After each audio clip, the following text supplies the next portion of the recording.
ગાંધીનગરમાં કમોસમી વરસાદ બાદ ખેડૂતોને મોટા પાયે નુકસાન થયું છે। ઉદાસીન તંત્રને જગાડવા માટે ઢોલ વગાડતા ખેડૂતો ત્યાં પહોંચ્યા હતા। કલેક્ટરને સર્વે કરીને તાત્કાલિક સહાય ચૂકવવા માટે રજૂઆત કરવામાં આવી હતી। તો માવઠાથી ડાંગર, મગફળી, કપાસ અને અડદને વ્યાપક નુકસાન થયું છે। નુકસાની સામે ઝડપી સહાય નહીં ચૂકવાય તો ઉગ્ર આંદોલનની ચીમકી પણ ઉચ્ચારવામાં આવી। ખેડૂતોએ કલેક્ટર કચેરીએ પહોંચી આવેદનપત્ર પાઠવ્યું હતું।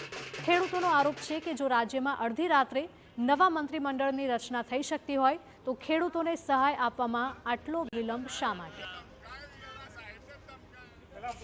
ગાંધીનગર તાલુકાના તમામ ખેડૂતો અમે આજે કલેક્ટરશ્રીને રજૂઆત કરવા આવ્યા હતા ઢોલ નગારા સાથે કે આ બેડી અને મૂંગી સરકારને કલેક્ટરશ્રીને આવેદનપત્ર આપીને અમે જગાડવા માટે આવ્યા હતા। અને કમોસમી વરસાદે મગફળી, કપાસ, ડોગર અને અડદ જેવા વ્યાપક પાકોને સર્વે પાકોને નુકસાન થયું છે। તો અમે સરકારને રજૂઆત કરી તાત્કાલિક અમને અહીંયાથી ભારોભાર જે નુકસાન થયું છે એનું ભારોભાર વળતર અમને મળવું જોઈએ અને તત્કાલ દેવા નાબૂદી જાહેર થવી જોઈએ। અમારા ઘણા પાકોને અત્યારે નુકસાન છે, કપાસ છે, ડાંગર છે, મગફળી છે, એવા પાકોને નુકસાન છે। તો સરકારને તાત્કાલિક અમારું નુકસાન આપવા માટેની રજૂઆત છે ને 4 દિવસમાં નુકસાન આપવાની ફરજ છે, ન કે અમે ઉગ્ર આંદોલન કરીશું।